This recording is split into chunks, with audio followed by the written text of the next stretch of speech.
What if there was a place where nothing is ever lost? A place where every thought, every emotion, every choice still exists. Today, science is beginning to uncover what the ancients once called the hidden library. Few know of its existence, and even fewer know how to access it. After all, this knowledge was never meant for everyone. And once you understand why, only one question will remain in your mind: the universe's secret library. How to access it? What if everything you've ever experienced, every thought, every emotion, every choice, wasn't lost in time, but recorded in an invisible field that connects all of existence? And what if that same field didn't just hold the past, but also the infinite possibilities of the future, just waiting to be accessed? Maybe you've felt it before, that sense that something bigger is trying to reveal itself to you. A whisper in your mind that comes out of nowhere but carries a truth that feels ancient, familiar. A dream that feels more real than reality itself. Intuitions that turn out to be right. People you meet for the first time but somehow already know. That's not just coincidence. There's more to reality than what meets the eye. A hidden layer that most people never perceive. The ancients knew this. They called it the infinite library, the sacred ether, the universe's hidden record. Today, we call it the Akashic Field, a vibrational network where every fragment of consciousness that has ever existed is stored. But the real question isn't whether it exists. The real question is, how do you access it? How do you break past the limits of the ordinary mind and tap into this infinite ocean of wisdom? If you feel that restlessness, if you somehow found your way here, know that it's not random. This knowledge has found you because your consciousness is already beginning to expand. The only question now is, will you ignore the call, or will you step forward and uncover what the ancient masters always knew? There's something invisible surrounding you right now, something all around you, within you, woven into everything that exists. You can't touch it, and ordinary eyes can't see it, but it's always there, holding up the very structure of reality. A field of pure information, where everything that has ever happened, everything unfolding in this moment, and every possibility of what could exist is recorded. The ancients knew this, thousands of years before modern science even suspected that reality isn't as solid as it seems. Spiritual masters spoke of a vibrational space where all things are connected. They called this field Akasha, a Sanskrit word meaning ether, primordial space, the invisible substance that permeates all existence. To them, Akasha wasn't some abstract theory. It was a living reality, a subtle ocean of consciousness, where every thought, every emotion, and every experience leaves its imprint. Imagine an infinite library, but unlike ordinary libraries, it doesn't hold books, scrolls, or physical records.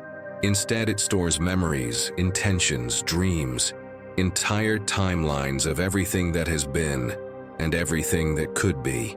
Every soul that has ever existed has left its mark there, like footprints in an energetic field that never fades. Maybe you've already brushed against it without realizing it. That gut feeling you can't explain. A memory that doesn't feel like yours. A place you've never been to, yet somehow recognize. How many times have you met someone for the first time and felt like you already knew them, as if you'd shared something before? What if these moments weren't just coincidences? What if they were echoes of Akasha surfacing, tiny windows opening when your consciousness briefly touches this hidden library? But this field isn't just a static archive of information. It moves, it responds, it interacts with you at every moment. Just like footprints left in the sand as you walk along a beach, your thoughts and emotions leave energetic imprints in Akasha. Hermetic teachings have explained this for millennia. The first principle states, the all is mind, the universe is mental. This means reality isn't separate from you, it's created within your own consciousness. If everything is mind, then accessing the Akashic Field isn't a physical experience. It reveals itself through the attunement of your awareness. Another principle reminds us, nothing rests. Everything moves. This means Akasha isn't a fixed archive, but a living, flowing stream of information. Like a radio frequency that needs tuning, your ability to access it depends on the vibrational state of your mind and heart. And then there's the principle of correspondence. As above, so below. As within, so without. Accessing Akasha isn't just about seeking answers outside of yourself. It's about realizing that it mirrors what's already within you. You're not just an observer of this hidden library. You are part of it. But if this field has always existed, why can't everyone access it consciously? The idea of an invisible field containing all the information in the universe might sound mystical. But what if modern science was already, little by little, uncovering this mystery? What esoteric traditions have preserved for centuries is now being explored by physicists, neuroscientists, and consciousness researchers. Physicist Ervin Laszlo introduced a fascinating theory. He proposed that there's a subtle layer of reality that connects everything, a field that holds every thought, every event, and every vibration that has ever existed. He called it the Akashic Field, just like the ancient masters did. According to Laszlo, the universe isn't a random sequence of events, but an interconnected system where nothing is ever lost, only transformed into information. But where exactly is this information stored? The answer might lie in the very structure of the cosmos. Quantum physics already suggests that the quantum vacuum, the seemingly empty space between particles, isn't empty at all. Quite the opposite. It holds subtle fluctuations, vibrations that carry information about everything that has ever happened and everything that could happen. If this theory is correct, it means that every thought you've ever had, every emotion you've ever felt, every experience you've lived still exists, not as something lost in time, but as part of an accessible vibrational field. But it's not just physics that hints at this interconnection. Psychiatrist Carl Jung believed that the human mind doesn't operate in isolation. He proposed the idea of a collective unconscious, an invisible reservoir where memories, symbols, and archetypes are shared across all of humanity. This concept directly aligns with Akasha. Jung believed that, from time to time, we tap into this vast ocean of information without realizing it. A symbolic dream, an unexplainable intuition, an insight that seems to come out of nowhere. These could all be reflections of this hidden field. But what if it's even bigger than Jung imagined? What if, without even realizing it, your mind has already been touching the invisible pages of this universal library? Science and spirituality are beginning to point in the same direction. The real mystery is no longer whether this field exists, but how we can access it consciously. Knowing that the Akashic Field exists already changes the way we see reality. But understanding that every experience, thought, and emotion is recorded in this vibrational ocean is one thing. Learning how to access it consciously is something entirely different. Think about it. If every event that has ever happened and every possible future is stored in this subtle field, it means the answers you seek are already there, waiting to be revealed. Why do certain patterns keep repeating in your life? What is the true purpose of your existence? Why do some connections seem to transcend time and space?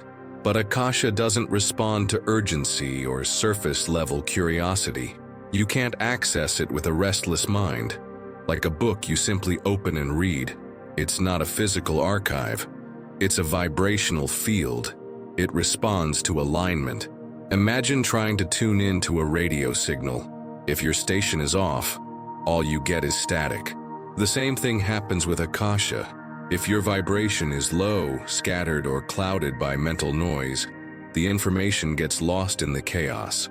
So, the first step is raising your vibration. The Akashic Field operates at a high frequency, and to access it, you need to align your mind, emotions, and energy. How do you do that? The answer is silence. Before any attempt to connect, set aside 5 to 10 minutes to quiet your mind. Sit comfortably, close your eyes, and take deep breaths. No rush. With every exhale, imagine yourself releasing tension, letting go of distractions. Feel your body relax. Feel your awareness expand, as if you were floating in an infinite space. If possible, listen to specific sound frequencies like 963 Hz, known to stimulate consciousness expansion and enhance access to Akasha's vibrational field. The more aligned you are, the easier it becomes to tune into this invisible frequency. But raising your vibration isn't enough. You need clarity. Akasha doesn't open randomly. It responds to well-defined intentions. Before you try to access it, ask yourself, what do I truly want to find? Do you want to understand a karmic pattern that keeps repeating? Are you seeking answers about a past life? Do you need guidance on an important decision? The clearer your intention, the clearer the response will be.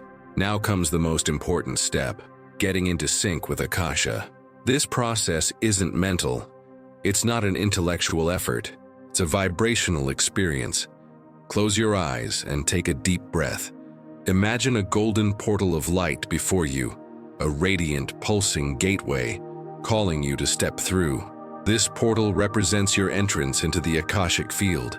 It has always been there, but only those willing to see it can cross. Feel its energy surrounding you, like a warm, familiar embrace. Now, mentally affirm, I am ready to access the knowledge of Akasha for my spiritual evolution. Say these words with conviction, not as a robotic mantra, but as a vibrational command. The key to Akasha isn't in the words themselves, but in the energy you project as you say them. Now simply allow. Akasha cannot be forced. It must be received. Don't try to see something with effort. Just be present and open. So how do the answers come? The Akashic Field doesn't speak in direct words. It communicates through sensations, symbols, images, and subtle insights. Now, you really gotta pay attention to this. Congrats. If you made it this far, you're clearly ready to take the next step in your luminous quest.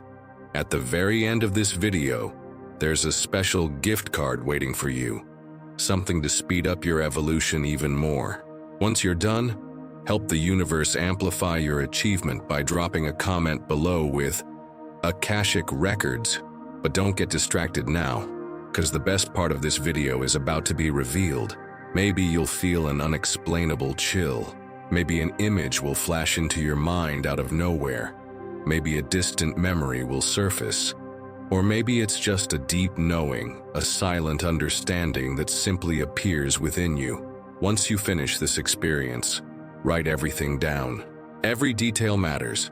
Sometimes the answer won't be obvious at first, but as you revisit your notes, patterns will emerge, hidden messages will reveal themselves, and unexpected connections will unfold. The Akashic Field isn't some distant concept.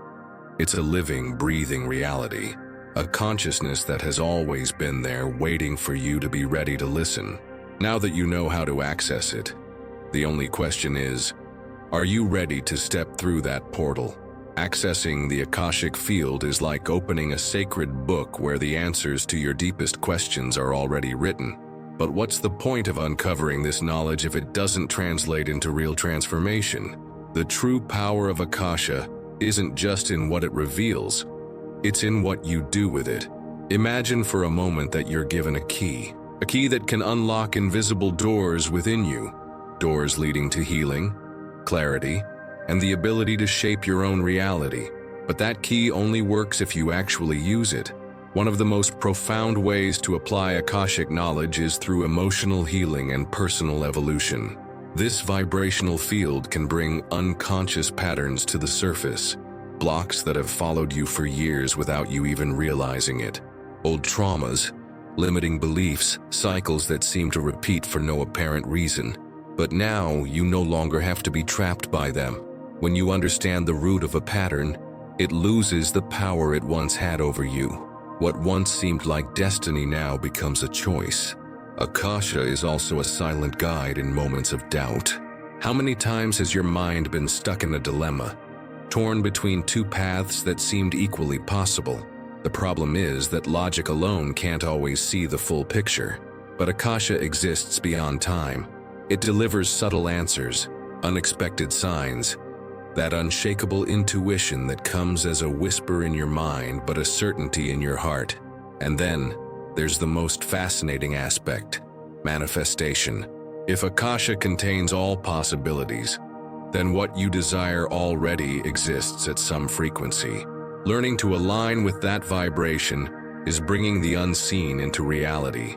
Now that you hold this key, how do you plan to use it? What you've discovered so far isn't just ancient knowledge. It's a key, and like any key, it only has value if you use it.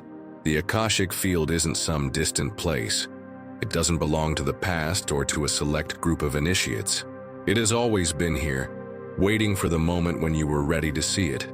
Now that you know how to access it, the choice is yours.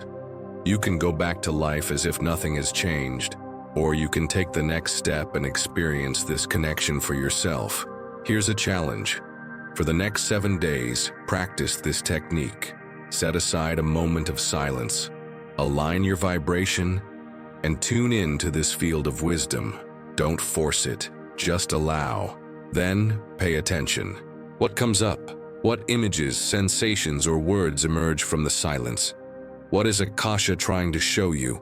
Write it all down. True learning happens when you start seeing the patterns. And now, an invitation. If you could ask the Akashic Field anything, what would your question be?